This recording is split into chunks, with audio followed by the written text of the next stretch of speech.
Hello बच्चों। तो सबसे पहले तो ये बताओ कि मेरी तरह एग्जाम की डेट शीट आने से कौन कौन सॉफ्ट है। मैं तो बहुत सॉफ्ट हूँ, ठीक है। क्योंकि हमें ऐसा लगा था कि एग्जाम इस बार होने ही नहीं वाले, क्योंकि कोविड की पीक चल रही थी उस टाइम पे, और ऐसा लगा था कि पिछली बार की तरह इस बार भी प्रमोट हो जाएंगे। लेकिन फिर एक बार ऐसा लगा कि एग्जाम होंगे भी तो थोड़ा लेट होंगे, अप्रैल में होंगे, ठीक है, क्योंकि हमारे प्रदेश में चुनाव चल रहा है। अब किसी को ये नहीं लगा था कि एग्जाम इसी महीने मार्च में 24 मार्च से शुरू हो जाएंगे, ठीक है। तो अब एग्जाम हो रहे हैं तो हमें क्या करना है, हमें 15 दिन में कैसे अपने सिलेबस को रिवाइज करना है, ठीक है, वो सारी चीजों की स्ट्रेटेजी बनानी पड़ेगी। तो जो बच्चे अभी तक पढ़ रहे थे, लगातार पढ़ते आ रहे थे, ठीक है, जिन्होंने सिलेबस पढ़ रखा है उनको क्या करना चाहिए, कैसे रिवाइज करना चाहिए। या जो बच्चे जिन्होंने सिलेबस नहीं पढ़ पाया है, उनका सिलेबस कंप्लीट नहीं हो पाया है, उनको क्या करना चाहिए जिससे उनके अच्छे मार्क्स आ जाएं। या जो बच्चे जो सिर्फ एग्जाम प्रमोट होने का इंतजार कर रहे थे, उन्होंने अभी तक कुछ भी नहीं पढ़ रखा है, उनको क्या करना चाहिए जिससे उनका रिजल्ट बेहतर हो सके। उन सब की बात हम आज इस वीडियो में करेंगे, ठीक है। तो ध्यान से देखना कि तो सबसे 2 3 4 चीजें बताऊंगा उस सब के लिए। तो सबसे पहली जो बात है वो जरूरी है उन सब के लिए कि डरना बिल्कुल भी नहीं, ठीक है। क्योंकि अगर हम स्ट्रेस लेंगे और फिर हम पढ़ेंगे या समझेंगे तो हमें कुछ भी समझ में नहीं आएगा, ठीक है, कितना भी पढ़ लें स्ट्रेस के साथ। इसलिए हमें ये सोचते रहना है कि सब अच्छा होगा और मैं ये कर सकता हूं, ठीक है।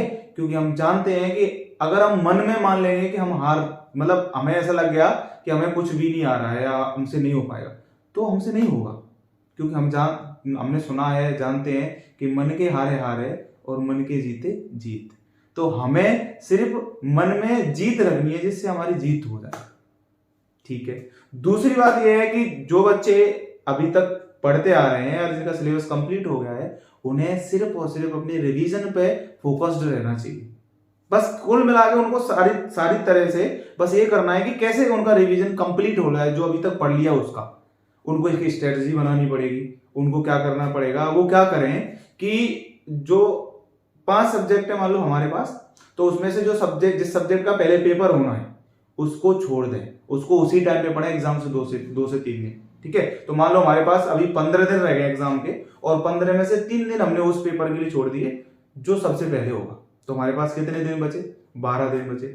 अब 12 दिन में 4 सब्जेक्ट कंप्लीट करने हैं, तो प्रत्येक सब्जेक्ट को कितने दिन, 3 दिन दो, ठीक है। और उस 3 दिन में उस सब्जेक्ट को सबसे पहले पढ़ो जो हमें टफ लगता है, ठीक है, जिसमें हमें दिक्कत होती है। क्योंकि देखो एग्जाम, हमें तो बेहतर रिजल्ट चाहिए, और बेहतर रिजल्ट चाहिए तो हमें टफ भी पढ़ना पड़ेगा।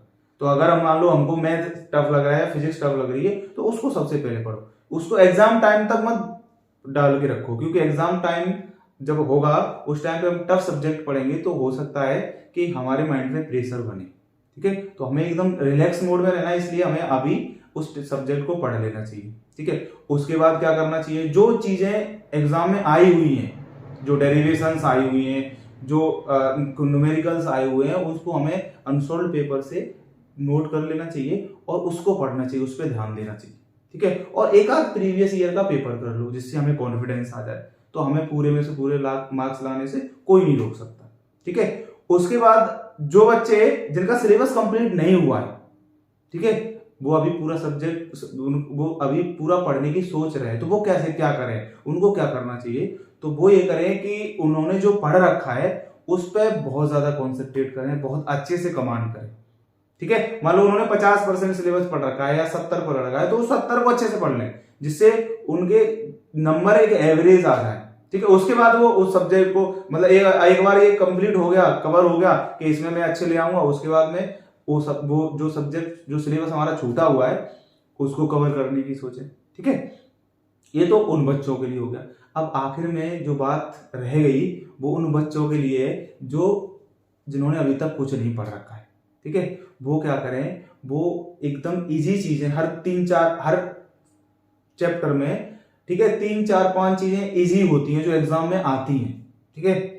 चाहे वो किसी भी मतलब सब्जेक्ट की बात कर लें, उनको नोट करें और उनको वो याद करने की कोशिश करें। उनका जो एकदम फोकस होना चाहिए वो होना चाहिए पासिंग मार्क्स पे, कि हमें पास कैसे होना है, ठीक है, और पास के कितने मार्क्स आगे पास हो जा सकता है, उसके लिए वो तैयारी करे, उसको पढ़े, ठीक है। तो ये सारी बातें वो एकदम ध्यान रखें सारे लोग, और इसी को ध्यान में रखते हुए अपनी यूपी बोर्ड के जो 12th और 10th वाले हैं वो तैयारी करें, ठीक है। मैंने एक वो जो डेट शीट है एग्जाम्स की वो इस पे लिख रखी है, आगे जिसके पास नहीं लिखी है वो नोट कर लेना, ठीक है। बाकी आपके एग्जाम के लिए ऑल द बेस्ट, ठीक है, और आपकी फ्यूचर के लिए all the best. Thank you.